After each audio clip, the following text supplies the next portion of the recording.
Producer ತರನೇ ಹೇಳಿದ್ರಿ sir. ಕಾಲ್ಚಿ ಬೇಗ ಮುಗಿಸ್ರು ತಗೊಂಡ್ಬಿಡಿರಿ ಅಂತ. Super sir. ಎಷ್ಟು ಐ ಲವ್ ಯು. ಸಿನಿಮಾ ಮಾಡುವಾಗ ಎಷ್ಟು ದುಡ್ಡು ಉಂಟು ಅದೆಲ್ಲ ಲಾಭ. ಸತ್ಯವಾದ ಸರ್. ಕಮ್ಮಿಲಿ ಆಗ್ಬೇಕು ಅಂತ ಹೇಳಿ ಸರ್, ನಮ್ಮೊಂದು ಯೂಟ್ಯೂಬ್ ಚಾನಲ್ ಇದೆ, ಕಮ್ಮಿಲಿ ಏನೋ ಮಾಡೋಣ sir. Thank you sir, thank you.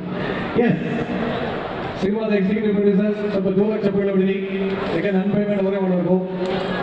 S ಅಂತ ಹೇಳಿ ಈ ಮೂವಿ ಬಗ್ಗೆ ನಾನು ನಿಮ್ದು ಅವರೇ ಮಾಡ್ಬೇಕಾ ಹೇಳಿ. ಫಸ್ಟ್ ಆಫ್ ಆಲ್ ಆ್ಯಕ್ಚುಲಿ ಇನ್ನೊಂದು ವಾರದಲ್ಲಿ ಈ ಮೂವಿನ ಈ ಟೀಮ್ ಮಿಸ್ ಮಾಡ್ಕೋತೀನಿ.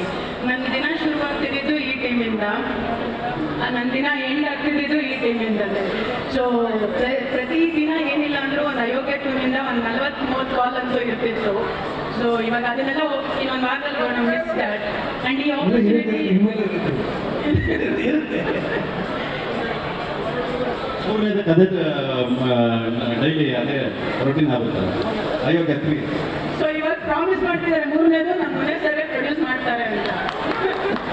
ಆಮೇಲೆ ನಮ್ಮ ಜೊತೆಲಿ ಯಾವಾಗಲೂ 3 ಜನ ಇರ್ತಾರೆ. ಒಬ್ಬರು ಪ್ರದೀಪು ಮತ್ತು ದೇವರಾಜು ಮತ್ತು ನಮ್ಮ ಮ್ಯಾನೇಜರ್, ಅವ್ರಿಗೆ ಧನ್ಯವಾದಗಳು ಹೇಳಕ್ಕೆ ಇಷ್ಟಪಡ್ತೀನಿ.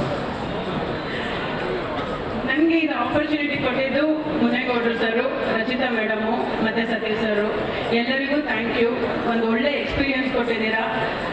ಒಂದು ಎಕ್ಸಿಕ್ಯೂಟಿವ್ ಪ್ರೊಡ್ಯೂಸರ್ ಆಗಿ, ಒಂದು ಕಾಸ್ಟ್ಯೂಮ್ ಸ್ಟೈಲಿಸ್ಟಿಂದ ಎಕ್ಸಿಕ್ಯೂಟಿವ್ ಪ್ರೊಡ್ಯೂಸರ್ ಆಗಿ ತುಂಬಾ ಕಲ್ತಿದ್ದೀನಿ ಈ ಮೂವಿನಲ್ಲಿ. Thank you so much. And thank you so much Mahesh ji, and ಇಡೀ ತಂಡಕ್ಕೆ ಥ್ಯಾಂಕ್ ಯು ಸೋ ಮಚ್.